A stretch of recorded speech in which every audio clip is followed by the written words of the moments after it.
So this episode of Shit Happens Catalyst Conversations is once again special, like most of the episodes, because I'm talking to somebody that I already know from real life, and that has also been a podcaster herself. I've also been on her show. I hope it's coming out soon as well. So with me, I have Cheri, who is also a coach. We met through Mind Valley, and he's also taking people on transformative journeys. And as this podcast is all about transformations and shifts, I really want to hear more about the kind of transformation that she brings with her gardens of chains. So that's like, it's also physical garden, I guess, if we get into Yeah. this. But first, maybe you can tell us a little bit about maybe some recent transformation that you had in your life or something big that you had, some kind of Yeah. shift, transformation, whatever you like Oh, sharing. absolutely. So 2 years ago, I was running a design build firm. I had a team of 35 and I had about 3.5 million a year in gross revenue. I'd built the business as a result of decades of work. And I'd stepped away from being a scientist, a molecular biologist. I was in a PhD program to build this business. Didn't know anything about landscape architecture. But what happened 2 years ago Mm. was I stepped up to a door where there was a secret meeting about me. And inside that meeting was Ooh. my three partners. I could hear voices through the door. And when I walked through the door, what unfolded was that my partners were leaving the company. And I didn't realize it then because I felt this like tightness in my throat and I felt like the platform on which I was standing just disappeared. It felt like I just fell into a vortex. But I understood that the three partners that I had built something with in the last 2 years of my business no longer wanted to work with me. And in the course of the next few weeks, I lost everything. Everything that I had built, everything that I thought I was, everything that I knew about leadership became untrue. The idea of serving first, the idea of reciprocity, the idea of trust and trusting that things will work out. And I ended up in my office. I had a place where my business was run, and I ended up in my office at home with all the books around me. And in the course of doing this work that I loved, I had acquired, awards and publications, and I had all the awards in a bag and I had all the publications on the floor. All my work was in boxes because I was asked to leave. And everything that I thought I was, the person, the leader, was shattered. My identity was shattered.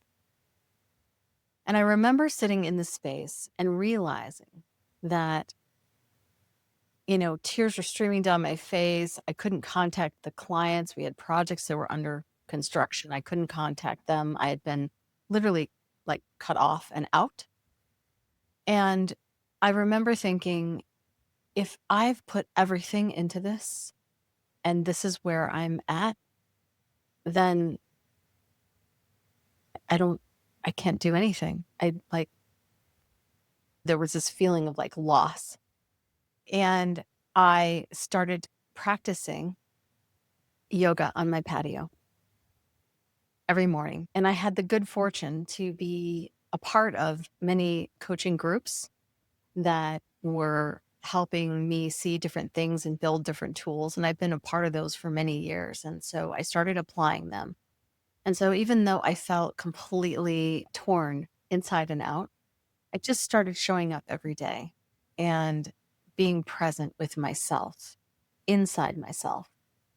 And in that process, I realized that though everything had shifted around me, I was still the same person, that I still cared about people, even though I've hurt inside, that I still loved to learn, that I loved to create things, that I liked serving people, that I liked helping them live their best lives. And not only that, but to give them agency in their lives. And I started to rebuild from the inside out my awareness of who I was, my essence, this curious kid that loved to dance, loved to sing. I just created a song, by the way. and also just loved people, saw magic all around her, saw beauty. And I realized that when you tap into that, and this is my essence, no one or no thing can strip it away from you. And this is when I came to the fact that something we all know, right? We are the architects of our experience. So it sounds like it started with something external. Somebody made you change, but you turned it kind of like in your favor. So somebody took everything away and then you just rebuilt yourself. So this shows a lot of inner strength. So for you, the catalyst was coming from the outside, but sometimes it can be something negative and traumatic and come from the outside, but it's all up to you how you handle it. And Yes. we see that you handled it Yeah, very it affirmed my beliefs from my life, which, I left my home when I was 16. I had broken the window out and crawled through the window. And the reason I had done that was because my environment was so detrimental to my health. And I had gotten to a point where I had had enough. And I broke the window and crawled through. And at that moment, I had the same realization, which was I'm going to create my life. But I didn't actually believe that I was the creator, right? And so I thought that and I started moving in my life in that way. But it was years later after my mother actually committed suicide and I was running this wow. business and I had these partners decide to leave and I lost everything. I went into bankruptcy, had to divorce, lost my marriage, had to rebuild. That I started to solidify the understanding of my whole life, which was that the golden thread was that we are the creators. How we respond to things in our external environment and our internal environment determines what we experience. And I use this now. I use all the things that I've been through in my life to stand in a place for clients and for people when I'm helping them transform that most people can't stand in. Wow. It's like Yeah. you also said that you had the support of these many coaching groups, but in that moment when you lost everything in many different areas, was it the coaching groups or what actually gave you this momentum to start growing yourself and not just, you could just hands up and I give up and just lose. But somehow you found the strength. Was it also with help of coaching groups or mostly from the inside? These moments Activate give us yourself. a doorway to step into who we really are. And I've always had a lot of grit and I will do it anyway. I will face something and I'll go, man, this just hurts. It's uncomfortable. This sucks, all the things, right? And I will do it anyway. And I don't know where this grit has come from other than when I was a child, the only way that I could survive was to see the beauty even when there was none. And so I developed, I think, at an early age, a grit to see things that other people didn't see because it was literally a part of my very survival. Like if I didn't, I wouldn't be here. And I think that that's what, Wow. when we have external events and even internal events that take us to that place where we're like, I have to do this. We summon a strength that we didn't know we had. Mm. Wow. It's like, despite of everything, you're like very Yes. optimistic. So this is something to learn from you as well, I guess. And do you have any kind of doubts coming up at any time, like any limiting beliefs, and how do you handle these? These come All up the for you. time. They must, Yeah, all the time. is it a great, great, or what are you doing to Yeah, cope with it's a great this? question because we often think that we have limiting beliefs and we conquer them and then everything is golden and our lives are perfect. It's never that way. We uncover limiting beliefs and then we go to the next one. And you and I both know that about 90% of the way we move in the world, the vibration that people feel when they experience us and we haven't said a word is a result of our subconscious mind. And so when our subconscious has these beliefs that have been instilled when we were like 6, 7, 3, 4 years old that we don't even know we have. There is almost an infinite number of them, right? And when I talk to my clients about this, oh, well, this is discouraging. It's like, well, no, actually, it's not, because you can tackle the big ones. And then as you tackle the big ones, smaller ones come. And then you can tackle the smaller ones. But it's a process of a continual evolution. And when you embrace life as a continuous evolution, and it's this opportunity to continually grow and evolve and iterate, that's where we become the creators, right? I always say, like, when I have a limiting belief, like right now, I'm working on a limiting belief I have around money, around wealth.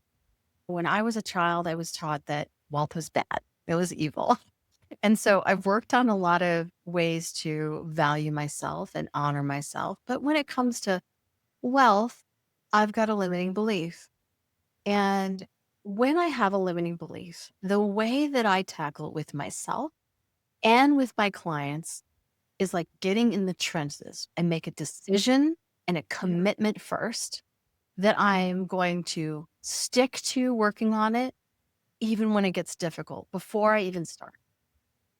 And then, It's once again yeah, different. exactly.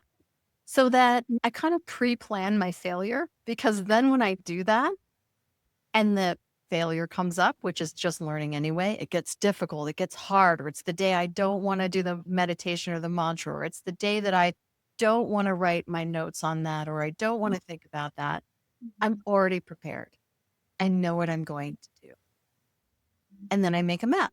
Hey, I'm going to meditate on this, because I meditate every day and I do meditation practices and I use it with my clients. And I'm going to write it down in my journal before I meditate, and I'm going to review it after. And I'm going to do that a couple times a day. And I'm going to do that for 14 days. What people don't realize is if they go after things, 14 days is all you need to write a new code. And people say 30 days. It's not 30 days, it's 14. It depends on how you commit to it. And I find that the commitment is the key for clients to transform and for myself.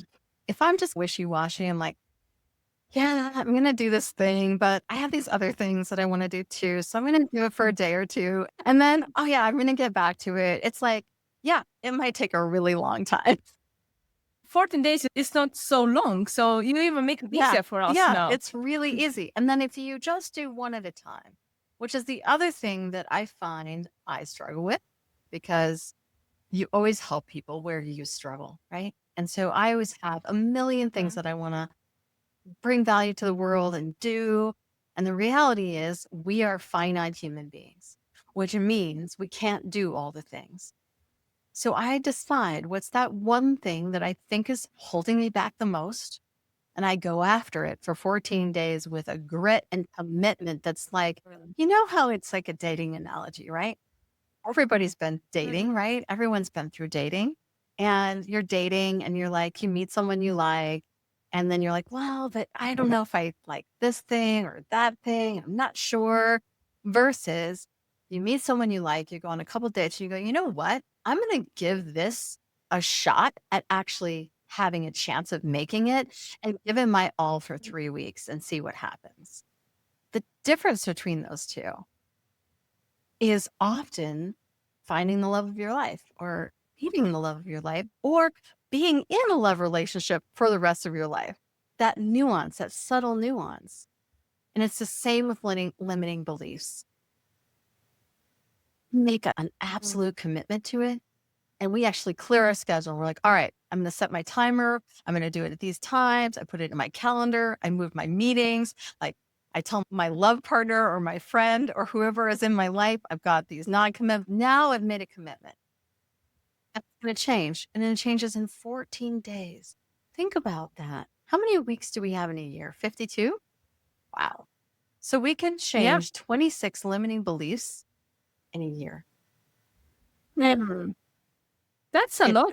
That could really level up You some. can be completely So unrecognizable. You can show up and have people that knew you before, even just a year ago or 6 months ago, actually miss you not see you on the street because we're energy. We think it's our looks, we think it's our stature, right? All those things. But when you shift your limiting beliefs, you actually shift your vibration. And the vibration is how people recognize us. To have the better or more higher vibration, the kind that you are giving out right Exactly, now. because you are sending out these vibrations. If you think about energy in the quantum field as kind of ripples on a pond, you're sending ripples out and everyone else is. You ever been in a coffee shop where you sat down in one corner, you're like, I don't know what it is, but I'm just not feeling like this is where I want to sit. And you get up and you move to another spot, right? And what we often don't realize is how much our energy and our vibration, the thoughts we're thinking, is actually permeating around us. People will say, but, I use my words and I work on my posture, and aren't those things important? And I say, well, actually, yes. But how many times have you actually experienced someone where they have not said a single word and you had a feeling about who they were? So our words and our body posture don't actually necessarily impact as much as the vibration, which comes from our thoughts. And the reason that's so is because our thoughts, our mind, actually in tunes with our heart and our spirit. You can think of it as what excites us, what enlivens us. When we walk into a room, we feel calm and harmonized, in flow, beauty in the world, or we feel that we've done something fulfilling. We're excited about something. That's in our heart. And then our body and our mind respond to those thoughts and those feelings and create this vibration that we're in. So basically, the body is expressing what the heart is Yes. feeling in a way. Yeah. So, do you think that sometimes people are afraid to show what their heart is feeling? So they kind of like block Oh, yeah. I themselves? mean, it can be like you're walking in and you're thinking, someone's going to judge me. Someone might not like what I'm Mhm. wearing, or they might not like the way that I speak about things, or maybe they don't believe the same things I do. And if I say that, maybe they won't want to interact with me, especially when we're attached to something. Let's say I'm going to a music venue and I'm really like excited, but I'm somewhat attached to the music and the person that's singing the songs, the person that's on the stage. Well, now I'm a little more self conscious because I want them to think well of me. And it's because I'm attached to them being this amazing person. But if I go in instead thinking, oh, you know what? It doesn't matter as long as I'm in my own heart space and my own feelings of harmony and beauty, then when I go into that space, it doesn't really matter if they like me or not. What matters is whether I'm enjoying the music and whether I'm in flow and whether I'm having a good time and whether I'm appreciating and grateful for the experience that I'm having. My feeling love in my heart, or I'm feeling like excited because I'm dancing. Because when we do that, we actually will draw that person to us. We will draw other people that have the same feelings and same vibration to us. Ever gone into a concert where you had a couple people in the line where you were standing, you're listening to the music, and over time, even though people have seats, they sort of migrate a little closer to the people that are also dancing or also having the similar vibration? This is just an analogy. Yeah, kind of. Yeah, Yeah, it's it happens. like you don't even have to, especially when it's like a concert. There's a lot of like noise, music. So maybe you can't even use the words to speak, but you can see what's dancing. You can sense the Yes, vibration. So it's just gonna right. join in and match the And what vibration. happens is that our beliefs form a vibration. So, what's a belief? Well, as Joe Dispenza says, it's just a thought that we keep thinking over and over again. So it's like we have these thoughts that we've thought so much that we don't even know, we're not aware of them, and they form these ruts for us. Like when you're driving a car and you're on a dirt road and it keeps pulling you into the ruts because there was mud or something like that. That's what the tracks are like. And so when we're making a new track, a new belief, one that empowers us and lifts us, that reframes our experience, is just a thought we keep thinking over and over again. And as we think it more times, we start to believe it. And when we start to believe it, something like, why am I able to get so much done in so little time? And we start to believe it. We start getting so much done in so little time because our mind is designed to serve our heart, not the other way around. So I talk to people about Yeah. feeding your mind, igniting your spirit, which is your heart, and training your body. How do you want to feel every single day? So we can basically reprogram our minds and start believing better things and start telling ourselves better stories. It's like instead of any negative belief that would limit us, we can start believing that, okay, why am I so amazing? And then the world will start giving you proof for Yes. this. But first, you also have to have the courage to ask that kind of stuff. So maybe in the beginning, it is Yeah. weird to say these things. Right. So it's kind of like, how do you get over this ickiness? It's like, I don't really. How do you get over the feeling of uncomfortability when you're lifting weights? And I just. you just lift, right?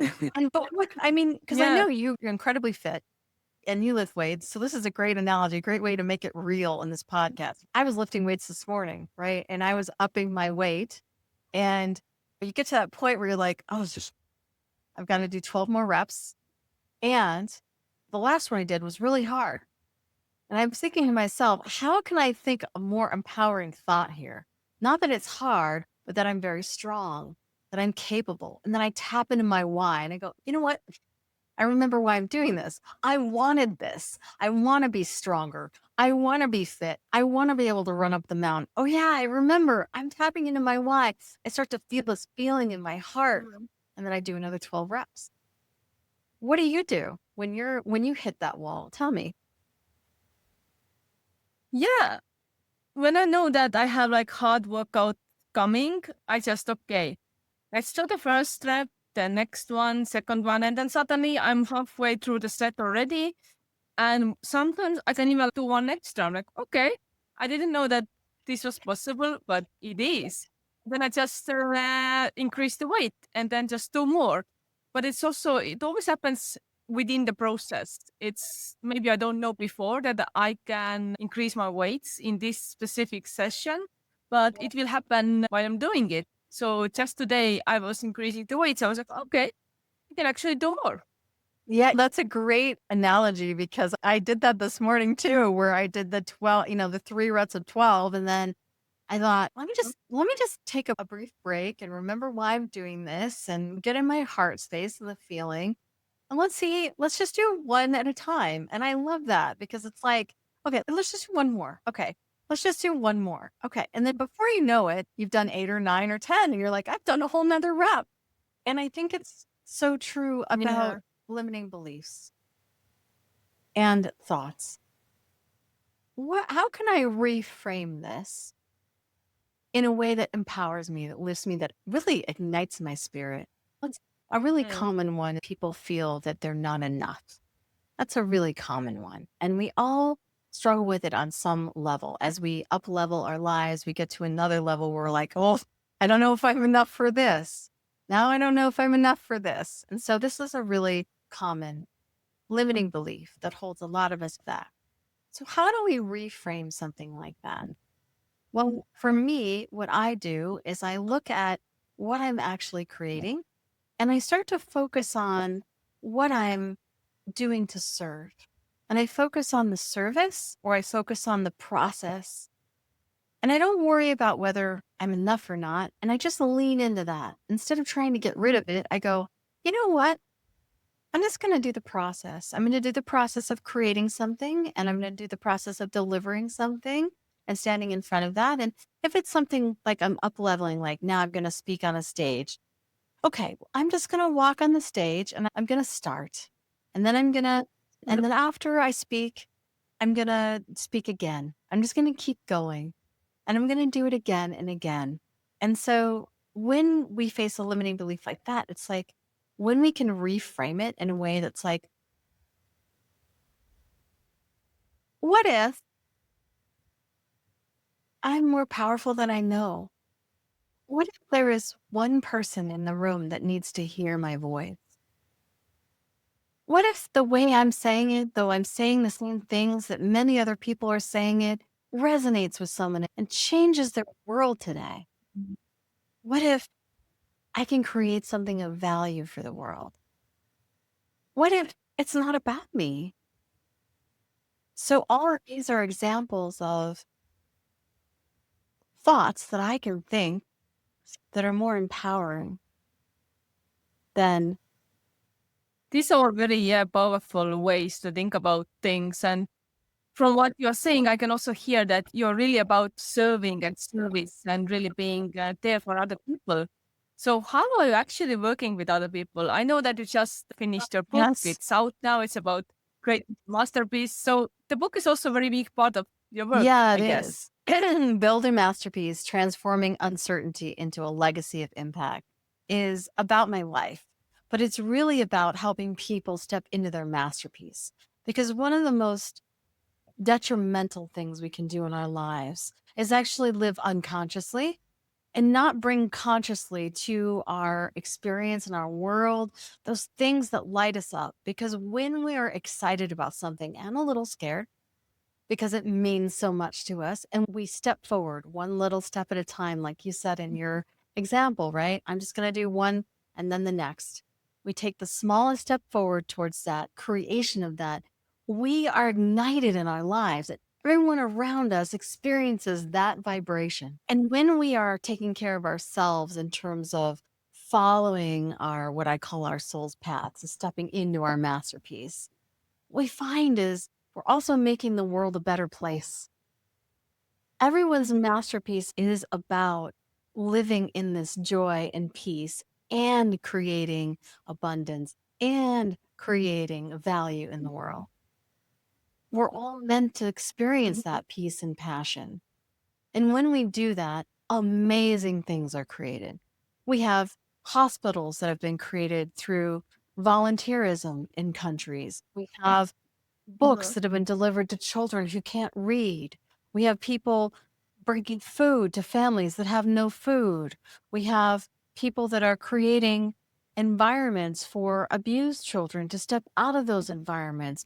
We have people creating scenarios where all the problems of the world are reframed in positive ways. And that's what happens when people step into their masterpiece, because they're focused on not only serving, but also bringing their heart in alignment, right? With their spirit, their soul, their thing that ignites them, that excites them, right? And nothing excites me more than giving people agency in their lives to understand they are the architects of their experience and they can create that positive change in themselves and in the world. Mhm. So, first, is it just like one thing throughout your life, or can somebody have like masterpieces throughout the life Oh, I change love over this time? question because I feel like it's multiple masterpieces. Because as we evolve, if we're focused on continuous evolution, which is the most joyful, most fulfilling place to be, it doesn't matter what happens around you. Everything can be stripped away and you are still moving forward because you're focused on evolution. What is the thing I can evolve in and Yeah. grow in next?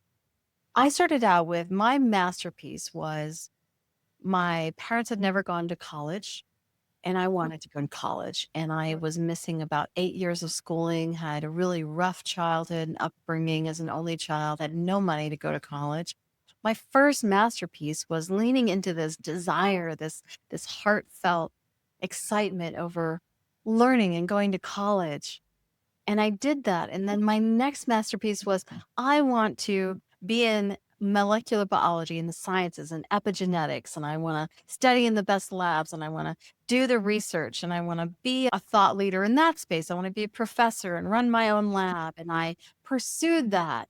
And I tackled my limiting beliefs around it and I went after it and I showed up every day and I ended up working in a Nobel laureate lab with Stephen Friend and Leland Hartwell, who love the Mm. Nobel Prize for Physiology.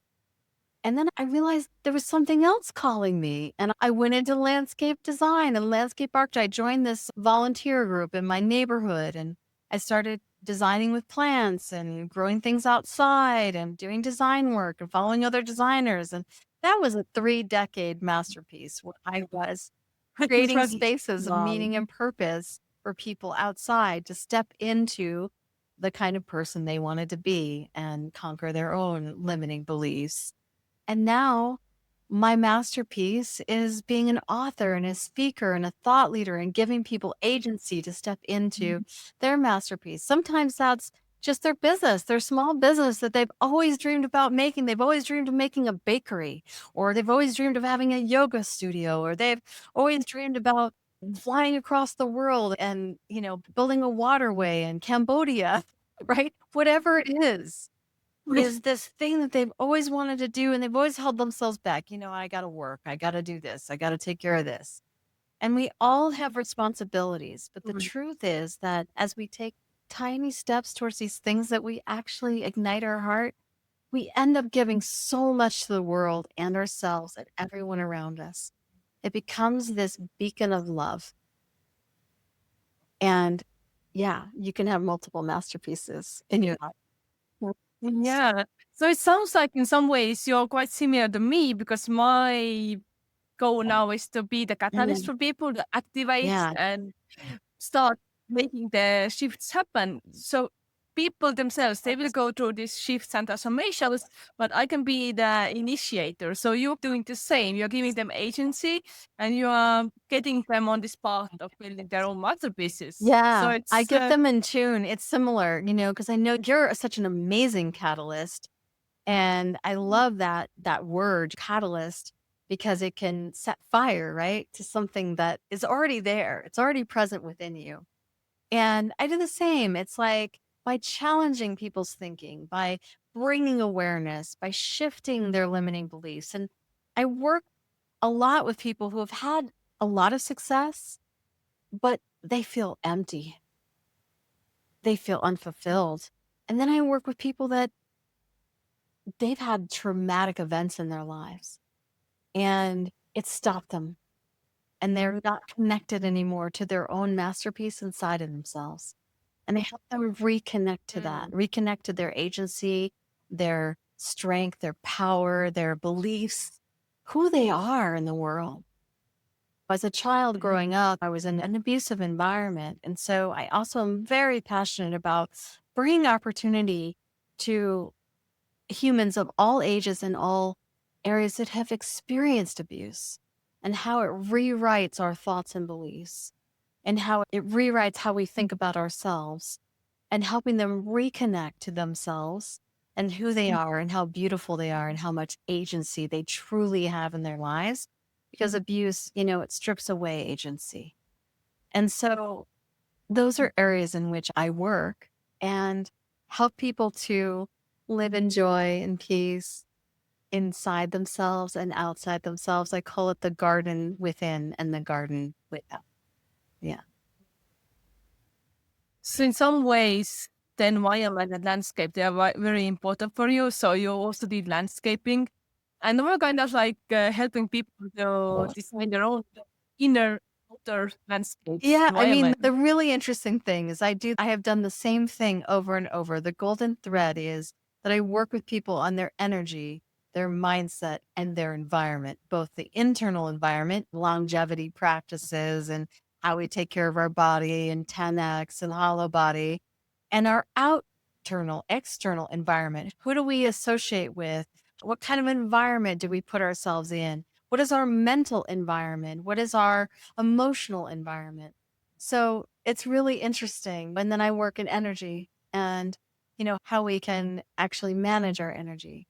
We only have so much energy every day. We are finite humans. And when we realize that, we can't waste energy on things that actually drain us.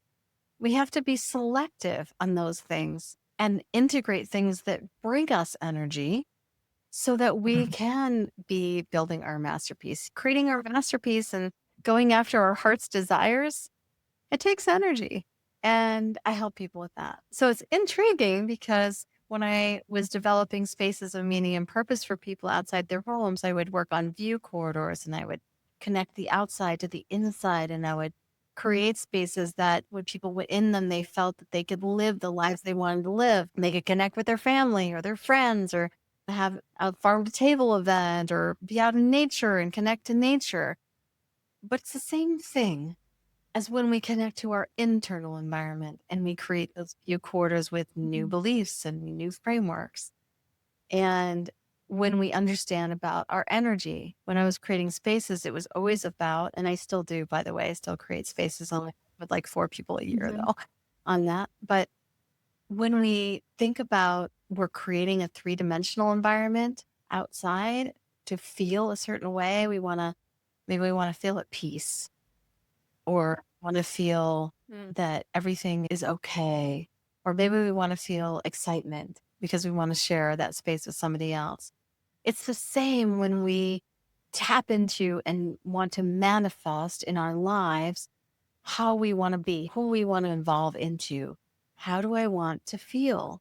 Do I want to feel peaceful inside, excited, enjoy? Do I want to feel today in laughter and in gratitude? How do I want to feel? And then if I from there, then that will influence what I actually see, what I take in, right? Yeah, it's It all is. connected. So when the outside space is 3-dimensional, how many dimensions do we have? I feel like it's an infinite number because I really truly believe that we have source within us, right? And every cell within us. And so when we think about the 3-dimensional world outside of us, inside of us is unlimited. We have unlimited potential, unlimited in terms of what we can become, who we can be in the world, what we can accomplish and do, what we can experience. And often the belief that's limiting that is, do we really feel that we're worthy of that? And when we can tap into a feeling of, it's not about necessarily being worthy, but actually leaning into what are the feelings we want to have and allowing and trusting that the universe will bring that. And then we are worthy. We are worthy because we're leaning into it. Worthy is about leaning into a feeling. It's about being in a space, having the commitment to do that. So what are some of the specific tools that you are using when you're working with people? You mentioned the energy work, you mentioned hollow body and then next Yeah. witness, kind of like different like Yeah. tools. Can you One of my favorite tools, the first thing I do is we explore what it means when we die. And the reason I use this tool is because it brings awareness to our finitism. Because we're often living our lives as though we have an infinite amount of time. There's something I want to change about myself, but I'm going to get to it next week. I'm going to get to it next month. I'm going to finish this thing I'm working on, and then I'll do the exercise program. Then I'll do the food change. In reality, when I do this tool, and I use this tool first, it's the number 1 chapter. It's the first chapter in my book about finitism. And Oliver Berkman has a wonderful book on meditation for mortals on this. And really, really talks about it well. But when we approach it with this tool, we realize we don't have infinite amount of time. And what it allows us to do is focus on the things that really matter to us, not what matters to our spouse or our friend or our boss or our external environment, but internal to us, what really matters to us. And then once we go through that tool, then I take my clients through the tool of really tapping into their values and noticing what energy feeds them and drains them. So we'll do an energy audit. We'll do it all the time. Oh yeah, we did it once like a few years ago when Yeah. you Yeah, but we'll do remember it. that. We'll do it. We'll do Yeah. it routinely. We'll do it at the end of every week. We'll look at an energy audit and say, what drained you? What failed you? Because you've got to be able to press record. And for me, this is what's worked so well is I'd come to this place where I'm like, oh, okay, thanks for the reminder again. Okay, this fills me up and this drains me. Now I got to be able to press record and say, ah, okay, so I'm going to go towards this more, just a little bit. I don't have to flip everything over, flip the script, everything. I can just 1% more of going out into nature if that feels me. 1% more of hanging out with the friends that I really enjoy, that I come away from going, man, can't wait to see them again. That was so much fun. 1% movement forward. So I start with finitism, then I go to the energy. And then we talk about the other tool that I bring in is longevity practices. We talk about what food are you eating? How are you sleeping? What is your external environment that you are actually putting within your body? Because if we are taking care of ourselves and we have the sleep and we have the vitality and we're living wild fit, we're living a paleo whole food lifestyle, we are not having a lot of refined sugars, we are not eating healthy oil, that this is how you fast. This is how you honor your body with not eating processed foods. These are the things we get rid of because we can transform our vitality and we have more energy. And that combined with the energy audit, we know where to put our energy. And that combined with finitism, we know that we don't have an infinite amount of time. And we can actually embrace the things that matter most. And now we're leaning into our masterpiece. Then I tackle mindset. Then I tackle limiting beliefs. Because now we have the energy for that and we have the framework for that of why are we doing this in the first place? So first you have to prepare yourself and then you can start building the masterpiece. It's not like you go in and you first make yourself ready for this process. I mean, it's important to tap into the why first and tap into that and be like, this is what I want to create. This is what I'm always excited about. I always wanted to have a bakery on the coast of a seashore. Or, you know what? I love cycling and I want to start a cycle club. I love painting. You know, what if I did like a painting group where like a bunch of ladies got together and painted? This is how masterpieces start because we tap into something that is an untapped desire, an unspoken potential that we've ignored because it's too meaningful. We're like, man, if I go towards that and I can't do it, well, it's going to hurt too much. That's what stops these people. So you got to do that first. And then the mindset prepares us, the energy prepares us. And then we can tackle the deeper things. Yeah, it's like full on process with you. It's always been that way. And like all or nothing. So, yeah. And so people would start by reading your book, for instance, or like where can they find you if they like want to work thanks with you, for for asking. example? Yes, my book Masterpiece is on Amazon. It's in paperback and it's also available in Kindle. Soon it'll be available in Audible. You can go to my website, Gardens of Change. It has all the things I'm creating, and you can download some free materials. Like I have my 3-minute transformation. I have the Maverick worksheet. I think is $5, so it's really reasonable. Like to jump into something like that. I have my masterpiece retreats, which I'm creating next year, and Telluride will be our first retreat for creative visionaries and humbles looking to step into their masterpiece. It's a week long. They can, for a week, leave with their masterpiece, a blueprint of what that is. It's going to be amazing. It's in the beautiful mountains of Telluride. And we're going to do some incredible stuff there. We're going to have like an obstacle course, a challenge course, and meditations. And we're going to peak on a mountain. And it's in a beautiful setting. We have glamping and other pieces. And people can find that there. They can also go to YouTube and follow my podcast, Masterpiece, which is about untapped desires. And they can see you on there. We have a great episode coming up that's going to be released. Yeah, next week. Your podcast is going to be on. So people can find me there. So. Yeah. Oh, amazing. Of course, all the links will be in the show notes. So if anybody's interested, just go in there and find Cheri and find all the masterpieces that she's creating, because I guess looking at her energy and her vibes, there will be more and more and more. So don't stay behind. Just go with her and see what kind of masterpieces she's creating. Yeah, it sounds great. And then don't forget to go to Silja because she's a catalyst and she is amazing. Yeah, I can activate you, and then That's she will right. take on this Go. masterpiece journey in Telluride mountains and everything. So amazing! Thank you so much for being here with me, sharing your Yeah. masterpiece. So I guess whatever you're doing, this is also one of the masterpieces that you are creating I'm right in now it in your right life. now. I'm creating my masterpiece as we speak. We always are. We are works of art, always evolving. And just remember, works of art, always evolving, your experience, and that you are the Yes. architect of your is what creates this world as a beautiful place,